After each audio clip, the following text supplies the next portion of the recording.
사건과 일화를 따라 걷는 미국사 산책 출발하겠습니다. 이번 편에서는 남북전쟁이 북군의 승리로 굳어져갈 무렵 북군이 조지아주의 주도 애틀란타를 불태우고 애틀란타에서 서베나까지 행군하면서 모든 것을 불태우고 파괴한 바다로의 행군, 그리고 그 여파를 돌아보겠습니다. 이야기 시작하겠습니다. 1864년 5월 북군이 4개월간에 걸쳐 조지아의 주도이자 남부의 주요 거점이었던 애틀랜타를 포위하고 공격을 퍼붓자 버티지 못한 남군은 애틀란타를 포기하고 철수했지요. 이 애틀란타 포위전에서 북군은 5주 동안 애틀란타에 엄청난 포격을 가해 도시를 거의 폐허로 만들었습니다. 이후 애틀랜타를 점령한 북군은 이 잔혹한 파괴에 그치지 않고 대서양 쪽으로 진출하기 위해 애틀란타에서 서베너에 이르는 이른바 바다로의 행군 작전을 실시하면서 남군이 사용하지 못하도록 애틀랜타는 물론 서베나에 이르는 도로 연변의 건물과 시설, 농장, 가옥들을 철저히 불태우고 파괴해버렸습니다.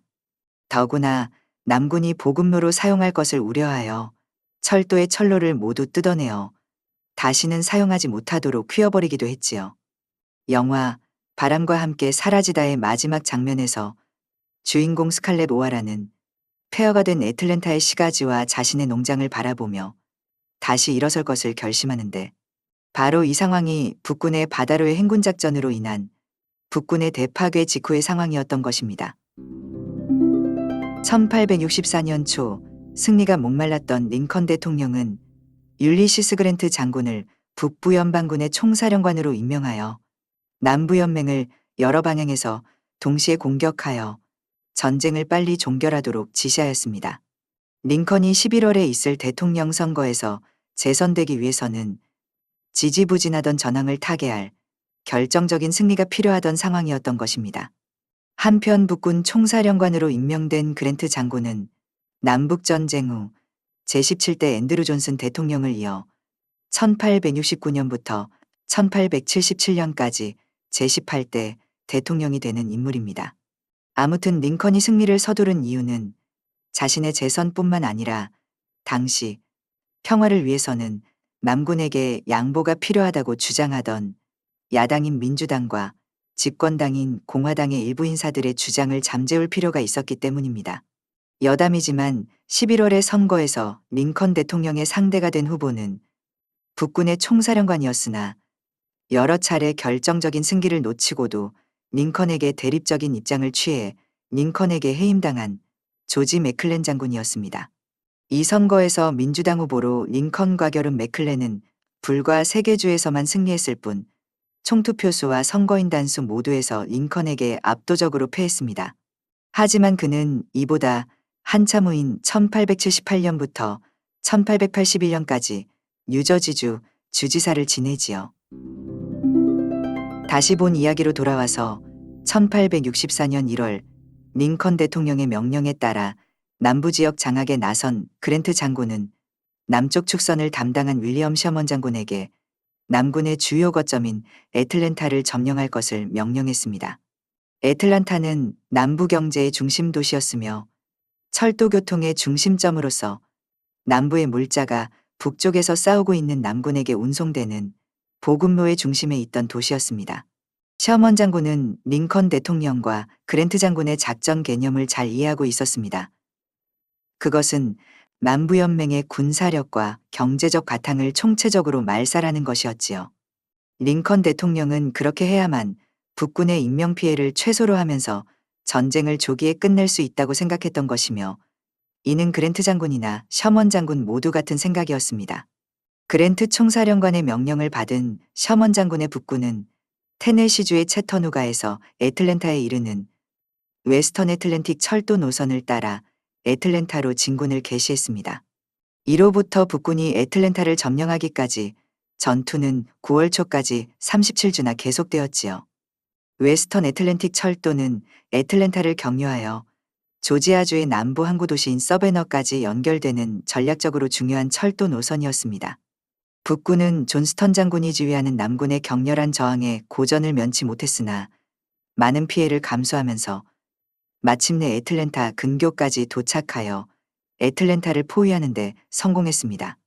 북군이 애틀랜타를 포위하자 남군의 존스턴 장군은 주민 소개령을 내렸지요.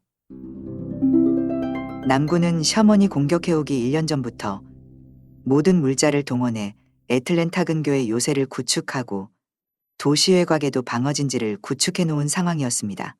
그래서 당시의 애틀랜타는 북부연합의 수도인 워싱턴, 남부연맹의 수도인 리치먼드에 이어 세 번째로 방어진지가 잘 구축된 도시라는 평가를 받을 정도였습니다. 셔먼 장군의 목표는 애틀랜타를 점령하여 남군에게 보급 창고와 보급로의 역할을 하고 있는 애틀랜타의 창고와 보급물자, 그리고 철도 시설을 파괴하는 것이었습니다.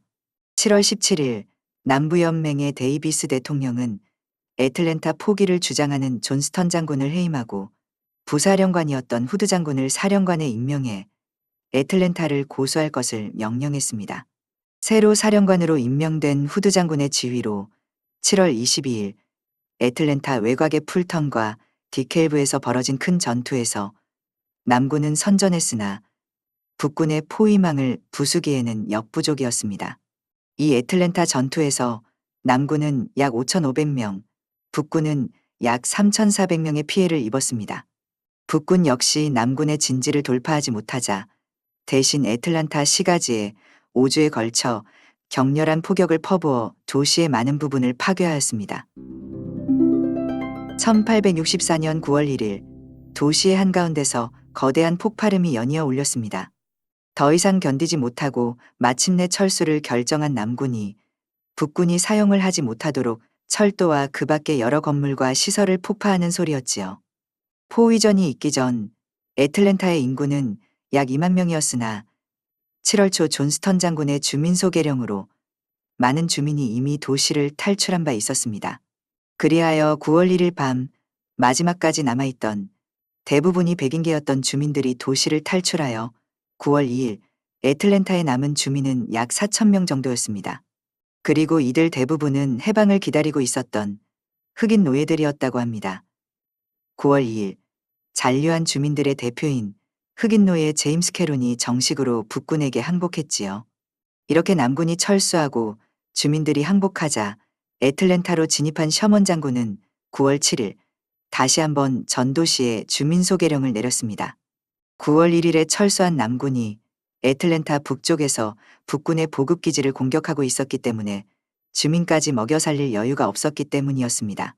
1864년 11월 11일 셔먼 장군은 부대를 둘로 나누어 반은 후드 장군이 지휘하는 남군을 상대하여 북군의 보급기지를 지키기 위해 북쪽으로 보내고 나머지 반은 자신이 인솔해서 바다 쪽으로 행군하면서 조지아 동남부의 곡창지대를 파괴하기로 결정했습니다.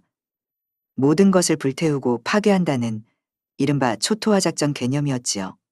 셔먼 장군의 초토화 작전 개념에 따라 우선 북군은 애틀랜타를 떠나기 전 4일 동안 애틀랜타 시가지와 그 주위에 모든 건물과 시설, 철도, 물자와 농장, 축사 등을 철저히 파괴했습니다.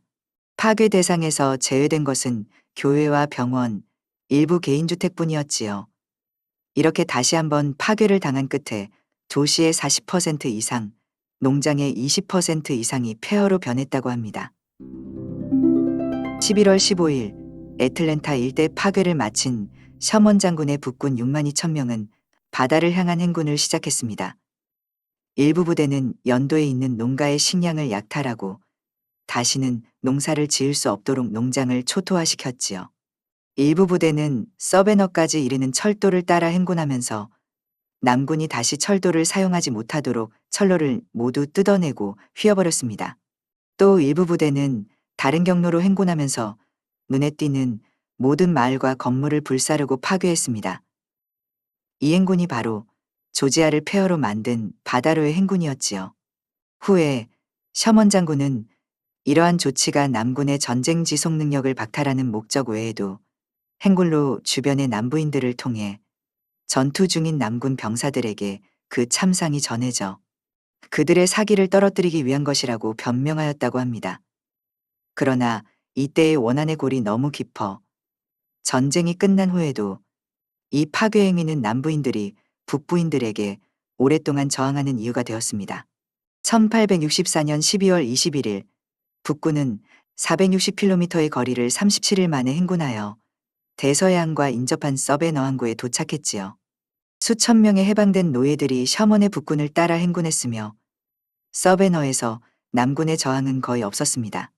하지만 서베너 도착을 거의 앞두고 북군을 따라 이동하던 흑인 노예 수백 명이 서베너 서쪽 근교의 작은 강을 건너다가 익사하는 일이 벌어지기도 했습니다.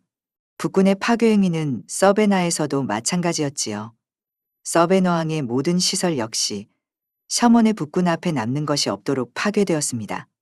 이후 북군은 사우스캐롤라이나와 노스캐롤라이나를 경유, 북으로 진군하여 버지니아에 주둔하고 있던 남부연맹의 리 장군에게 압박을 가하게 됩니다.